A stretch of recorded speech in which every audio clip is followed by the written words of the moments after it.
atheism may well be psychologically rather than rationally driven, is what top-notch atheists themselves are telling us. And in this video we will look into a rather interesting psychological trigger that sets a person on a journey towards atheism. So let's get started right away. My name is Lucas, by the way, and welcome to my apologetics channel Deflate. It's great to have you. I'm sure you've heard atheists claim that their lack of belief in God is a matter of pure science and reason, while also claiming that Christians hold to their beliefs out of a psychological need for their magical skydaddy. Now, I have no problem admitting that psychology plays a role in why I have come to believe what I believe, but the simple truth is that this applies to everyone, and the atheist is no exception to the rule. In fact, it's influential atheists themselves who've told us that psychological motivation has had its fair share in their journey to atheism. It was none other than Friedrich Nietzsche, one of the most important atheist thinkers of all times, who said that I have absolutely no knowledge of atheism as an outcome of reasoning, still less as an event. With me it's obvious by instinct. And Thomas Nagel admitted that in speaking of the fear of religion, I don't mean to refer to the entirely reasonable hostility towards certain established religions and religious institutions. I am talking about something much deeper, namely the fear of religion itself. I speak from experience, being strongly subject to this fear myself. I want atheism to be true. These two admissions are literally an invitation to assess atheism psychologically. But it gets even better, because while Nagel and Nietzsche are only philosophers opening up for us a window into the atheist psyche, it's none other than the father of psychoanalysis and fellow atheist Sigmund Freud who positively linked atheism and psychology when he said the following. Now listen closely. Psychoanalysis, which has taught us the intimate connection between the father complex and belief in God, has shown us that the personal God is logically nothing but an exalted father, and daily demonstrates to us how youthful persons lose their religious belief as soon as the authority of their father breaks down. Freud here first expresses one of the claims he got famous for, that belief in a personal God is psychologically rooted in the notion of an exalted father figure, or what internet atheists typically refer to as magical skydaddy. But note that he then directly moves on to link the loss of religious belief to psychology too, when he says that youthful persons lose their religious belief as soon as the authority of their father breaks down. Now, if Freud thought that atheism is first and foremost a matter of rationality, he ought to have said something to the effect of youthful persons lose their religious belief as soon as they start to think critically, or as soon as they examine the evidence. But that's not what he said. Instead, Freud pins down as a key reason behind the loss of belief in God the crumbling of a father's authority in the eyes of his child, for whatever reason this may happen. The Freudian psychoanalysis of atheism tipped off Stanford psychologist Paul Vitz to study what you could call the psychology of atheism, and which led him to formulate a hypothesis which he called the defective father theory. As we're about to look into it, let me first tell you what the theory does not claim. Vitz isn't saying that all atheists have a defective father, nor that all theists have an awesome father, for that matter. Furthermore, Vitz recognizes that the psychological factors behind people becoming atheists are manifold, and he actually elaborates on some of those that are unrelated to the father-child relationship. Nevertheless, what he does claim is that one of the relevant psychological factors has to do with the person's experience with his or her father, and that's the part of Vitz's argument that has caught most people's attention,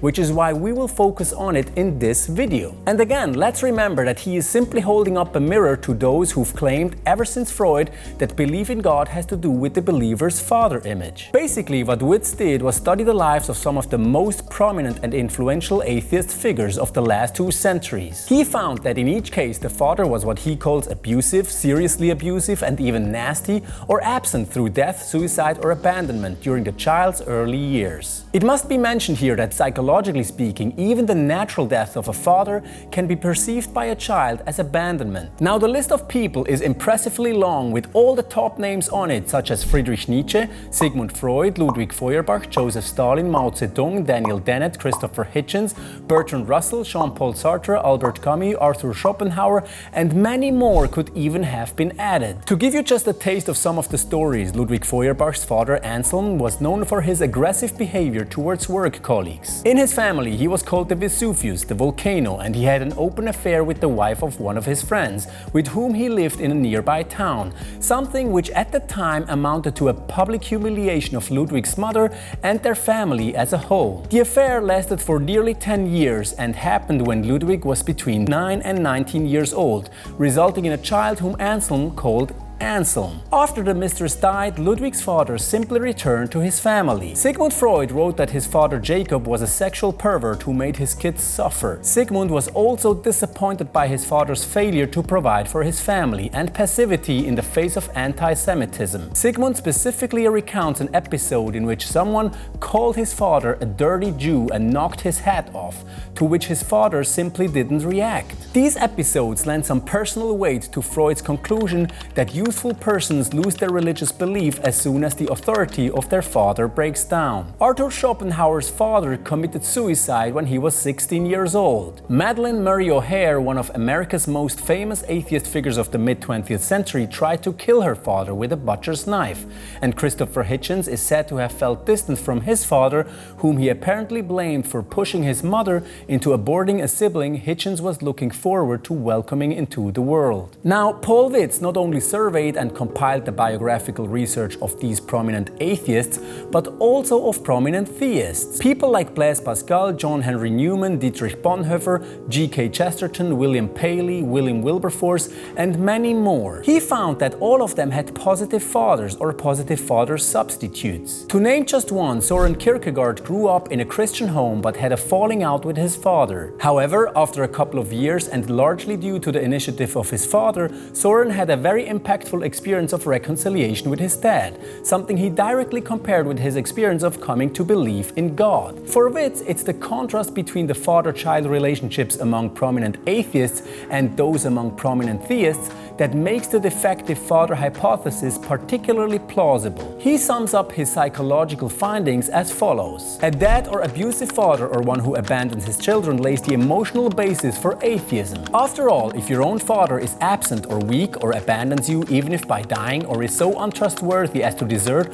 or is so terrible as to abuse and to deceive you in various important ways, it's not hard to see your heavenly Father in the same way and to reject God. Now, I wouldn't be surprised if you told me that Vitz's research is just one big exercise in confirmation bias and that he simply turned a blind eye on all those atheists who didn't have a negative father. Besides, you might also object that there must be other common threads, psychological or otherwise, between Feuerbach, Schopenhauer and other atheists. So, on what grounds does Vitz pick out their father relationship as the common factor behind their atheism, you might ask? Yes, there are likely other common denominators between the atheists we looked at, and Vitz never says otherwise. In fact, as I mentioned, he acknowledges that a defective father is not the only factor that plays into the psychology of atheism. And yes, it certainly is the case that there are atheists whose relationship with their father is or was perfectly healthy, something again Vitz doesn't deny. But again, this doesn't matter, since Vitz is simply claiming that the father-child relationship